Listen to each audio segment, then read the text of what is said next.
សូមស្វាគមន៍មកកាន់ Channel SALA នៅក្នុងមេរៀនដំបូងនេះ Channel SALA សូមលើកយកកម្មវិធី Microsoft Word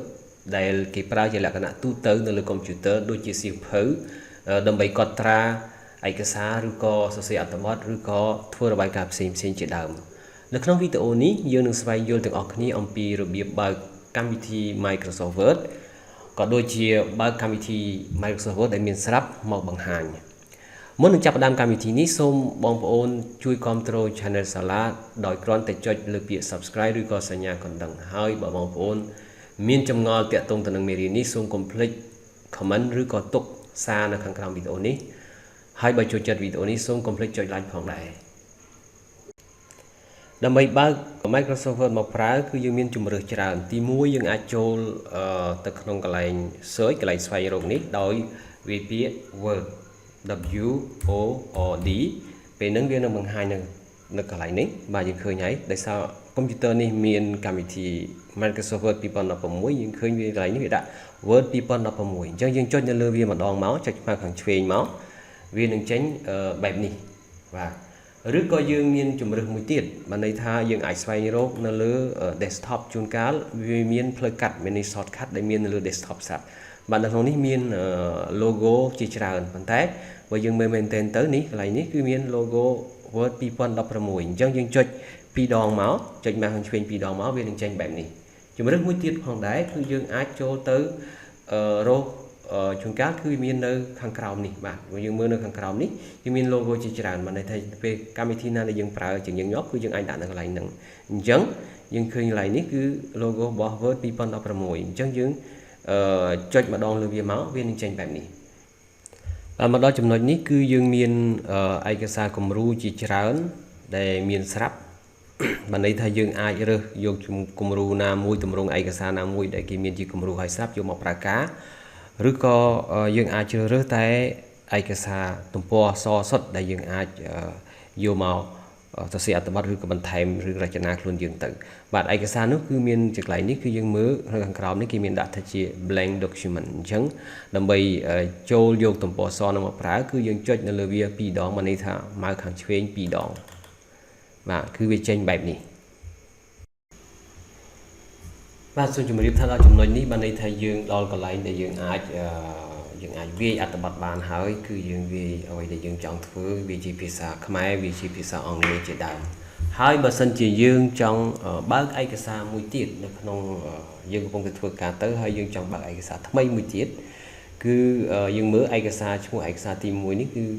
document 1 word ហើយបើយើងចង់បើកឯកសារមួយទៀតបានន័យថាយើងត្រូវចូលទៅខាងលើនេះគឺកន្លែង file យើងចុចមកខាងឆ្វេងមួយមកពេលនោះយើងអាចរកពាក្យថា new គឺបានន័យថានៅខាងក្រោមនេះគឺមានពាក្យ new យើងចុចមកខាងឆ្វេងមកវានឹងដូចកន្លែងដែលដើមដដែលគឺវាន័យថាមានទម្រង់ឯកសារជាច្រើនឧទាហរណ៍ថាខ្ញុំអត់បើកជាกระดาษពណ៌សទេប៉ុន្តែខ្ញុំបើកជាទម្រង់គំរូណាមួយដែលគេមានស្រាប់នៅលើនឹងឧទាហរណ៍ថាខ្ញុំបើកនៅលើកន្លែងនេះទៅចោះជា resume ឬក៏ CV អញ្ចឹងយើងចុចនៅលើវា2ដងមកបាទវាចុចលើវាមកវានឹងចេញបែបនេះបាទឯកសារទី2នេះបាទយើងឃើញនេះមានទម្រង់ផ្សេងពីគ្នាបានន័យថាឯកសារទី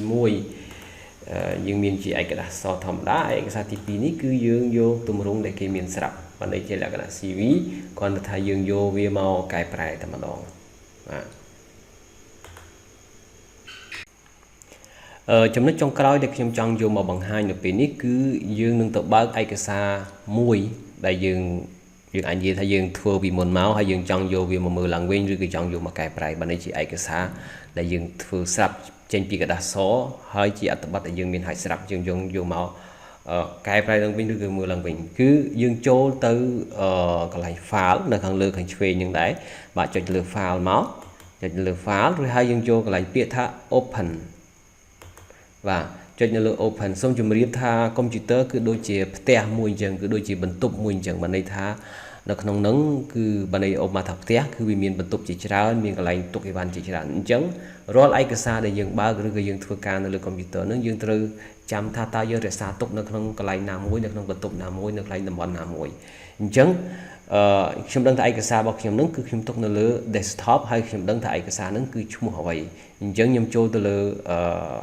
browse នេះចុចកន្លែងនេះកន្លែងដាក់កន្លែងនេះចុចលើ browse មកអញ្ចឹងវាចេញទំព័រឲ្យនេះគឺបើន័យថាមានជាច្រើនបាទខ្ញុំជម្រាបថាឃើញនេះដល់កន្លែងនេះគឺមានកន្លែងទុកឯកសារច្រើនអញ្ចឹងខ្ញុំដឹងថាឯកសាររបស់ខ្ញុំហ្នឹងគឺខ្ញុំទុកនៅលើ desktop អញ្ចឹងខ្ញុំចុចនៅលើ desktop មកហើយអ្វីដែលខ្ញុំចង់បើកនោះគឺឯកសារមួយនេះគឺរឿងអាខ្វាក់អាខ្វិនអញ្ចឹងខ្ញុំ select លើវាបើនេះខ្ញុំចុចលើវាម្ដងមកបន្ទាប់មកខ្ញុំចុចលើពាក្យ open បាទចុចលើពាក្យ open មកគឺពេលនេះឯកសារដែលខ្ញុំបានធ្វើឲ្យម្ដងហ្នឹងគឺវាចេញហើយបាទឯកសារជាភាសាខ្មែរដែលមានច្រើនទំព័របាទកន្លែងនេះអញ្ចឹងឯកសារនេះគឺខ្ញុំបានវាជាខ្ញុំបានធ្វើវាជាភាសាខ្មែរអញ្ចឹងខ្ញុំដកស្រង់វាចេញពីប្រជុំរឿងព្រេងខ្មែរភាគ2ទំព័រពីទំព័រទី3ដល់ទំព័រទី10បាទក្នុងហ្នឹងគឺយើងមានយើងអាចធ្វើជាភាសាខ្មែរបានដែរបាទយើងមើលបាទឯកសារទាំងអស់ហ្នឹងគឺមាន5ទំព័របាទសម្រាប់មេរៀននេះខ្ញុំសូមបញ្ចប់តែប៉ុណ្នេះខ្ញុំសង្ឃឹមថាអ្នកទាំងអស់គ្នានឹងបានយល់អំពីរបៀបបើកឯកសារដែលមានជាលក្ខណៈទំព័រសយកមកប្រើឬក៏ទម្រង់ណាមួយដែលមានស្រាប់នៅក្នុង Microsoft Word ឬក៏ឯកសារដែលយើងមានហើយស្រាប់នៅក្នុង Microsoft Word ហ្នឹងដែលយើងអាចយកមកកែប្រែឬក៏មើលឡើងវិញឬក៏បោះពុម្ពវាចេញមកអញ្ចឹងក្នុងមេរៀនក្រោយខ្ញុំនឹងបង្ហាញពីការប្រើប្រាស់ពីមុខងារទាំងប្រមាណដែលមាននៅលើ Microsoft Word សង្ឃឹមថាអ្នកទាំងអស់គ្នានឹង